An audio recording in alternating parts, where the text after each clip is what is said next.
Good morning and welcome to Waking Up with Don. This morning I have a very special guest from ECP. You know what that stands for? Everybody Come Party? Is that it, Parker? That's one of them. It depends on the time of year. I have Parker McClellan, the Executive Director from Beaches International Airport, and the ICAO code for that is ECP. It is. Thanks for having me on, Don. I appreciate it. Thanks for coming on the show. There's a lot of stuff going on out there. You've got covered parking now? Yeah, we just opened our covered parking. So ECP is Everybody Come Park, right? Well, everyone come park or experience covered parking is even better. Experience covered parking. For that. I like it. But that's a new benefit that we have. It's one of those that the users of the airport commented that we needed a covered parking and a covered walkway. Mm-hmm. So we have a sun shelter kind of type parking lot, as well as a waterproof walkway. So when you're walking from the parking lot now in the middle of the summer, it's a dry walk instead of a sprint to the terminal. Yeah. You know, and I've made that sprint a couple times myself, and I like that little airport. You know, what's different about this airport, I think, from say the old airport, is that there's room up there to expand and grow. Is that a true statement? Oh, absolutely. We've got 4,000 acres that we're working now with the EDA and the port and various other people to expand the facility, whether to get more jobs in the community, to get more airline service, a whole plethora of different things that we're doing just to improve the services at the airport and as well as the facilities. How's the airport doing? Because I remember when they were talking about initially moving the airport, that there was a big contingent of people that said, it's never going to work. Well, the airport's been a success. I applaud everyone that took that. It was a big step that everybody took to make the decision to move out to where we are now, and we're going to get there. It's going to be. We've had great success. I think the future is bright. You know, the numbers, the passenger numbers have been down a little bit. That's as both Southwest and Delta make seasonal adjustments to their schedule because they learn the market better. Right. But you know, the last 2 months haven't helped with all this cold weather and the ice in Atlanta and the ice that we've had, because those are days that people don't fly. That's true. So those have affected our numbers a little bit for the last month and last 2 months. I would imagine tourism accounts for a big part of the travel out of this area, as well as business travel, right? Well, we've done some passenger surveys, and it's a little less than 70% is tourism. So that 30% is very important that we try to grow that. That steady state of business travel. Business travel is what people continue to do, and that's what we really need is to build up businesses in Bay County and in the region. Yeah, because that's good for everybody. It's good for the airport, it's good for the region, and it's good for the airlines that service those areas. Exactly. Yeah, we've got to run off to another break here, but what I want to do is talk more about the growth of the airport and who all's using it and what the future holds and what your vision and what the vision for the airport is in, say, maybe 20 years or so. Okay, we can do that. All right, I'm speaking with Parker McClellan, the Executive Director of Beaches International Airport, and we're running off to your local weather, brought to you by the West Pittman Law Firm, westpittmanlawfirm.com. Welcome back to Waking Up with Don, and I'm speaking with the Executive Director of Beaches International Airport, Parker McClellan. And we were talking about the future of the airport and all the great services that are out there now. You've got the covered parking. You've got Southwest, which, you know, they're not paying me to say this, but I like them. You know, I've got a son who goes to school up in the D.C. area, so, you know, that nonstop flight from BWI to Panama City Beach is perfect for us. Now, do you see more of that travel in the future? I mean, those specific destinations? Is that a highly traveled route? The specific destinations the airlines are really good at telling us where the passengers are going. They have all that data. It's readily available to them. BWI is one of those. It's a seasonal market. So in the winter, that number is the number of flights goes down because there aren't as many people traveling there. But we can't forget Delta. Sure. Delta has been a partner in the community for a long time. And I've traveled them for many years, too. And what's recently happened is we're now what's called the mainline station, which means that instead of having all the regional jets, the smaller planes, now we're getting the Delta big jets that are owned by Delta Airlines. Oh, so it used to be the Delta connector that we used to get. Yeah. And now we get Delta mainline jets, so we get all the bigger jets. That's a huge thing for this community. Delta sees that as that there's really a good potential in this region for growth, so they put in bigger airplanes. Southwest does seasonal adjustments. In March, they're going to go back up to 7 flights a day. So everybody sees the market and they adjust seasonally to it. I see. And they just go by the traffic patterns. I mean, it's a business. They've got to make money flying these airplanes. It's not cheap. So they'll try some routes, and sometimes they work out, sometimes they don't. Exactly. Yeah. And that's, it's all about making money. I mean, it's a business. Well, of course it is, and that's the business we're all in. Yeah. I mean, this is what makes this country great. Like blood to a wound, we run to where the money is. and I like the idea of the airport because it's not just a point of travel. We're talking about an industrial park and some other things that are going on up there too, right? We're finishing up a master plan right now. The master plan is a 20 to 25 year look at the future of where the board, the community, see the airport. We just met yesterday with our board and we got consensus on a concept for the future. Now, this is just a guide to the future. It's not in stone what it's going to look like, but it gives us tools to plan for. And we're going to be fine-tuning that. Hopefully by June it'll be finished and accepted by the FAA, and we'll be able to move forward. Oh, that's going to be so great. Because I know I've talked to some other people on the show, and they talk about the different types of businesses that will come to this area. And a lot of people talk about high tech. They talk about aerospace industry coming here, not just airlines, but I mean, big companies that build airplanes or airplane parts. Absolutely. We're looking at those. We're looking at maintenance, overhaul, and repair companies. So there's all sorts of opportunities. With Venture Crossings, the St. Joe development that's just adjacent to the airport, they already have ITT Excelis, which is a high-tech company. So the opportunities are there. And it's just a matter of time for the community and businesses to kind of mesh together and figure out what the right connection is going to be. Let's hope that all happens. Parker McClellan, thank you so much for coming on the show, and you are welcome back anytime. We're going to look forward to seeing great growth up there at the airport. Thanks, Don. Appreciate you having us on. All right, great. And now we're going to run off to a break, but first, we're going to get a word from Zenobia and get your Max Biz tip for the day. Hi, Zenobia Andrews here, your business system strategist, and I am delighted because I get to bring you your Max Biz tip for today. Now, all week long, we've been talking about procrastination and how it has a negative impact on your potential doing things great and big in this world. And today, I'm going to give you solutions and strategies on how I have lived a maxed out life by implementing these strategies in my life and overcoming that mindset of procrastination. Number one, I give myself realistic timelines. For example, for all the incoming emails that I get, I've established a 48-hour rule that I will respond to any email within 48 hours. No pressure, right? I can't get to it right now, but within 48 hours, I'll respond. And that alleviates the pressure and the anxiety that all of those emails bring, right? Number two, I ask my clients up front, what is the deadline? When do you need this back? And what are the deadlines that are attached to each milestone of the project? This is really, really, really critical, and your clients will appreciate it as well because it shows them that you are really in tune and you appreciate their time and when their deliverables are. Okay? And number three, I prioritize everything. I mean everything based off of deadlines on when things are needed to be done or when things need to be complete. And what this does for me is it relieves me from thinking that I've got to get everything done at one time. And I don't get overwhelmed, right? I don't get overwhelmed with life because we all have so much going on. And so with all of this going on, we sometimes feel that pressure of anxiety, and then we get stuck and we don't move forward. So establishing and prioritizing things in life, your business, your projects, your relationships, this will allow you to keep moving forward and taking action. Listen, I'm Zenobia Andrews, your business system strategist, and I am here to support you. You can reach me at www.zenobiaandrews.com. And if you follow me on social media, hey, I'll follow you back. And let's continue to press towards the max. Welcome back. I've got Pamela Elliott from Elliott Vocal Studios here to give you your vocal tip of the week and some information.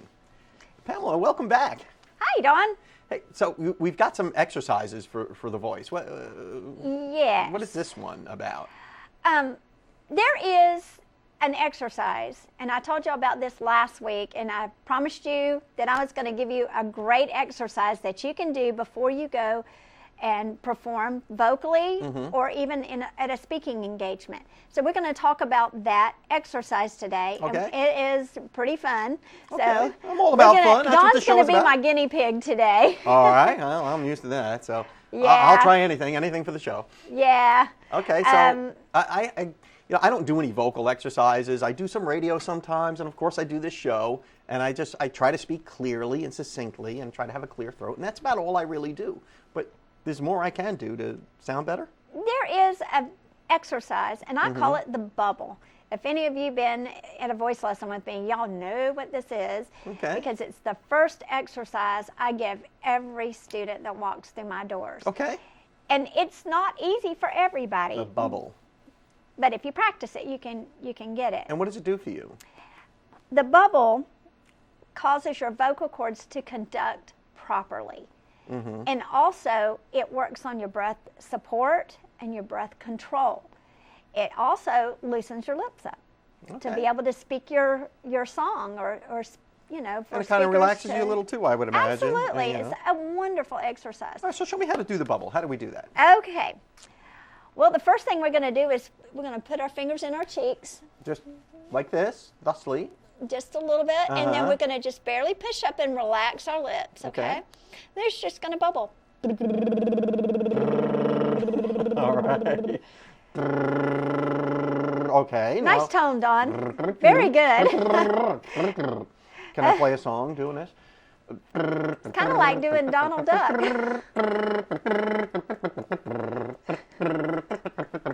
Very good. Oh, well, that's my high note. That's. That was fabulous. Thank you. How's my bubble doing, Pamela? Your bubble is very good. All right, so now- You've got some experience somewhere. I think it's that Donald Duck impression that you do. Yeah. You do it all. Okay. But what we're going to do is bubble a song. Okay. And, you know, we bubble scales at the studio, but we don't always have, you know, scales to bubble. But if you'll just choose the song that you're fixing to perform, maybe the Okay. first one or the hardest one, Okay. is a great thing to do. If for a speaker, you can just bubble any tune you want. It doesn't have to be on pitch. It doesn't. I mean, just bubble it just to get your vocal cords Okay. coming together properly. So what song we want to do? Let's do Heartbreaker. Okay. Pat Benatar. Pat Benatar. I Why like not? Pat Benatar. Okay. So we're going to do that, and first of all, we're going to kind of break it up and do it a little staccato just to get used to the bubble. Then we're going to connect that bubble, and let's see how we do on that. Okay. So let's see. Fingers in the cheeks. Push Okay. up just a little bit.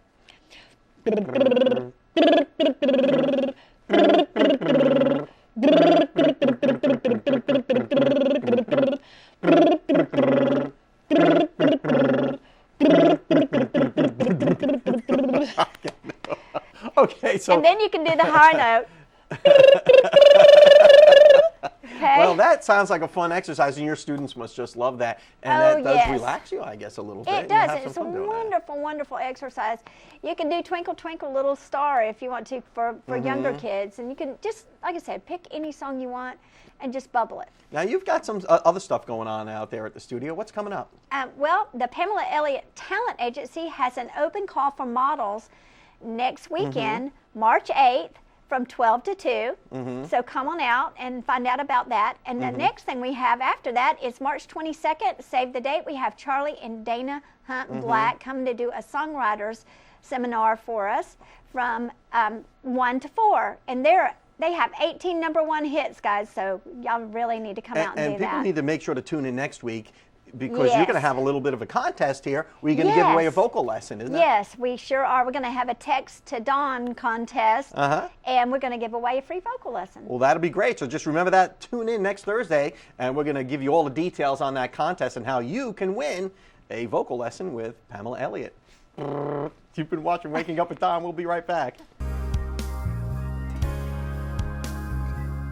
Welcome back to Waking Up with Don. You know, springtime's here and it's time to start looking at your lawn. Don't let your lawn get eaten alive like mine did. I've got Jim Strickland here from Brock Pest Control, and he's going to tell us what we can do to protect our lawns.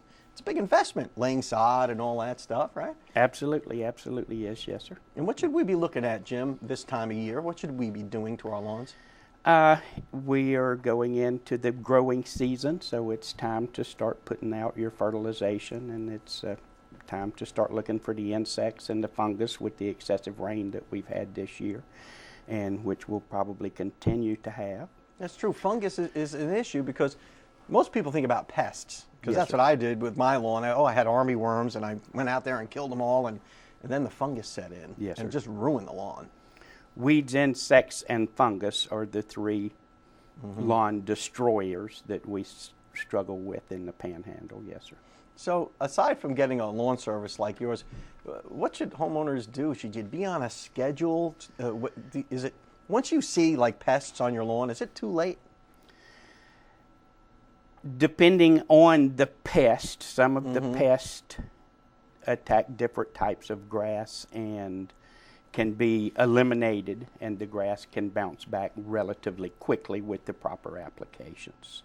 But honestly speaking, the first thing that a homeowner should do if they're considering taking care of their lawn themselves is visit their county extension agent and go through the best management practices course. The county extension agent? Yes, sir. Who's that? Well, I mean, what do they That do? is a IFAS organization through the University of Florida, and each county has a extension agent that is basically an advisory council. On lawns and pesticides? Yes, sir, or- lawns, trees. They have a number of master gardeners, volunteer master Oh, no gardeners kidding. that work with them. And Florida has developed this program called the Best Management Practices, and it's designed to teach anyone, especially that's applying fertilizers, to properly choose the fertilizer, put out the right amount of fertilizer, keep it away from our waterways, and to protect the environment. Yeah, and what is this agency called again? The county extension agent. County Extension Agent. So I could just Google that up, Absolutely. and it'll pop up, and I can get some advice right there online, or I can even make a Absolutely. phone You call. can get some advice right online, and they run this course called the Best Management Practices, and they run it several times a year. It's an 8-hour course that teaches you all of the important factors of applying fertilizer is basically what it's Does it designed cost towards. anything? Is there a fee for that or anything? I believe there is a $25 fee. Yeah, but we have to run off to a break right now. But you know, people are busy with their lives, and they don't have a lot of time to do this stuff, and that's why they hire people like you. To Oh, come. absolutely, So on the other absolutely. side of this break, tell us. You can tell us more about what Brock Pest Control does to keep our lawns green and our trees healthy. We'll do it. We'll be right back after these messages. Welcome back. I'm talking with Jim Strickland about your pest control in your lawn, and he's from Brock Pest Control. It's that time of year, and we talked about things that homeowners can do, but people are so busy with their lives, they often go to somebody like you to, how hard is it to get, Brock out to your house? It's a matter of a telephone call. Just call them up and say, call the office and request that a representative from the company come out, and we'll do a analysis of your yard and discuss a professional program that we would put your yard on, and that's generally a bi-monthly, as we call it, program, to where we visit the yard every other month and do some type of customized treatment based on the time of the year and the activity of the insects or fungus. And you target each individual disease or insect at a different time. and I of guess the year. type of So grass that you may have, the type too? of grass that you Yeah. may have also makes a difference. The common grasses here being Bermuda, centipede, zoysia's becoming popular, and St. Augustine. I don't even know what I have. I It's believe green. you have Bermuda grass I at do. your yard. I think it is believe. Bermuda I was there grass. one time last It's year. and I'm green, or pretty it should sure. be green Yes, at sir. least. Bermuda grass is a little high maintenance for a homeowner, Yeah. and we actually visit those yards every month just because of some of the insects and diseases that attack it a little quicker. I know than how to we pick do. a grass, you know. I really do. But, you know, the weather has a lot to do with it, too. We've had a really cold winter. Yes, sir. Is that going to make your job a little easier Uh, this year? We don't know that it's going to make it a little easier. We are hoping that we won't have the insect population that we commonly have. This is about the first hard winter we've had in about 5 years. However, we will have some winter damage. There'll be some frost damage to some of the grasses. And with the amount of rainfall we've had, we will expect funguses to be more of an issue this year than they have in the past. Well, Jim Strickland, thank you so much for coming on the show and getting us smart on Brock Pest Control. And springtime's here, folks, so look after those lawns, and we'll see you next time.